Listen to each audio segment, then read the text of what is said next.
The call came at 11:42 at night.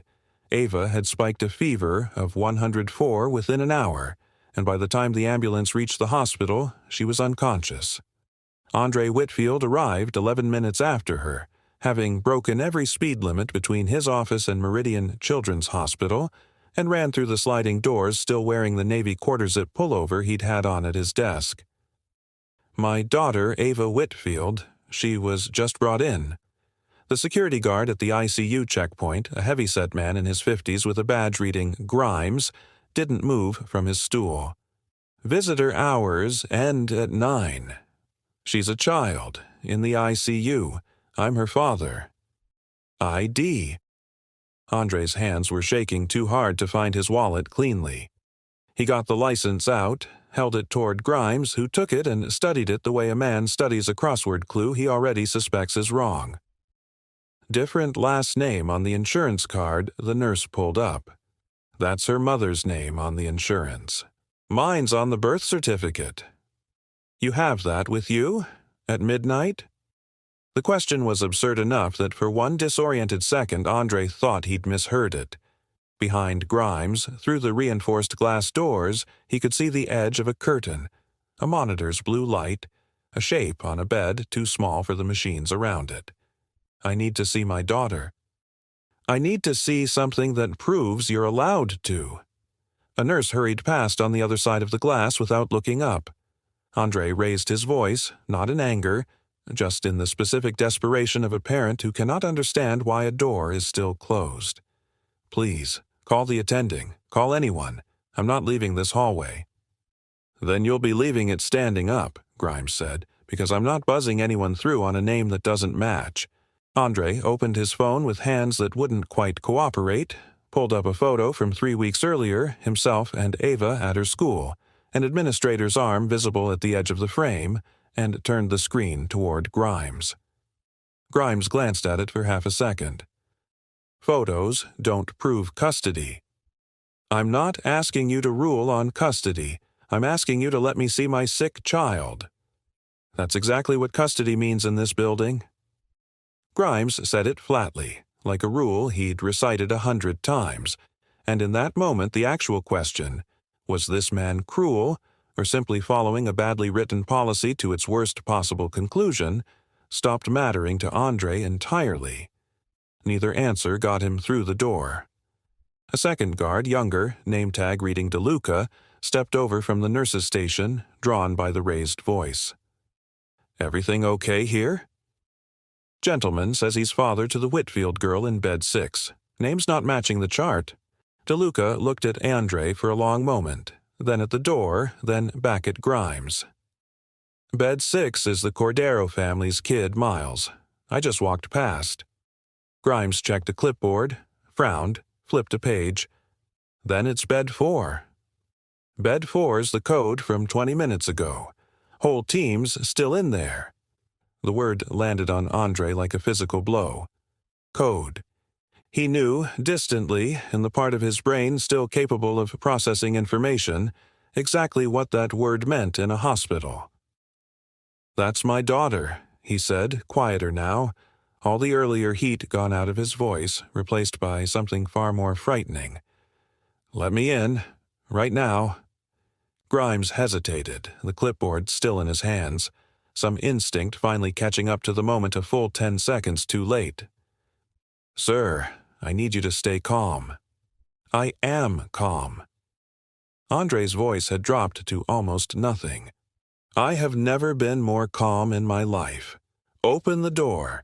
It was DeLuca who moved first, badging the reader himself without waiting for Grimes to decide, pulling the door open as an attending physician came through it from the other side, mask pulled down around her neck, exhaustion and adrenaline both on her face. "Are you Mr. Whitfield?" "Yes. Is she?" "She's stable. We got the fever down. She responded to the second round of fluids faster than we expected." The physician's shoulders dropped half an inch, the particular release of someone who has just finished the hardest 10 minutes of their shift. "You can see her. She's asking for you." Andre didn't remember walking through the door. He remembered Ava's small hand finding his the second he reached the bed. her voice thin but hers, asking if he'd brought her stuffed rabbit from home. He stayed there for 11 minutes before anything else in the world existed again. It was the hospital's chief administrative officer, called in by an overnight supervisor who'd caught wind of the checkpoint incident from DeLuca, who found Andre in the family waiting area an hour later, once Ava was sleeping and stable. "Mr. Whitfield, I understand there was some difficulty at the ICU doors. Your guard delayed me from reaching my daughter during a code over a last name on an insurance card." The administrator's face had the particular stillness of someone doing rapid mental arithmetic about liability. "I want to understand exactly what happened. Can you walk me through it?" Andre did, flatly, without embellishment, because he no longer had the energy for anything but the facts. The administrator was quiet for a moment. "Mr. Whitfield, do you know which wing of this hospital we're standing in?" "I know my daughter is in it. This is the Whitfield family pavilion." She said it gently, almost apologetically, as if she were the one who owed an explanation rather than the one entitled to receive one. "Your foundation funded its construction 6 years ago. There's a plaque with your name on it 11 feet from where Officer Grimes was sitting." Andre closed his eyes briefly. Not in triumph. In something closer to exhaustion at the particular cruelty of it, that the building itself had vouched for him the entire time, silently, 11 feet away, while a man with a clipboard decided a photograph and a birth certificate weren't proof enough. "I don't want an apology built around who I turned out to be," he said. "I want to know how many other parents you've delayed at that door tonight who didn't have a plaque to save them." The review opened the next morning. The ICU checkpoint policy, it turned out, had no written standard for what counted as sufficient proof of parentage. It had been left entirely to the discretion of whichever guard was on shift, a gap that had existed since the wing opened. Grimes was reassigned pending retraining. The hospital's incident report noted, without elaborating, that this had not been his first discretionary delay flagged by a nurse's complaint, only the first one that made it up the chain. Andre didn't push for Grimes to be fired. He pushed for something that would outlast one man's shift. A written parental verification standard, posted at every restricted door in the hospital, defining exactly what documentation is sufficient and requiring any delay beyond 2 minutes to be logged with a specific, reviewable reason. A rapid escalation button at every checkpoint, connecting directly to the attending physician on call, bypassing security discretion entirely during an active code. DeLuca, the younger guard who'd badged the door open on his own judgment, was the only person that night the administrator singled out for commendation. When Andre asked to meet him personally before leaving the hospital that week, DeLuca seemed almost embarrassed by the attention. "I just did the math," he said. "Kid in the code was named Whitfield.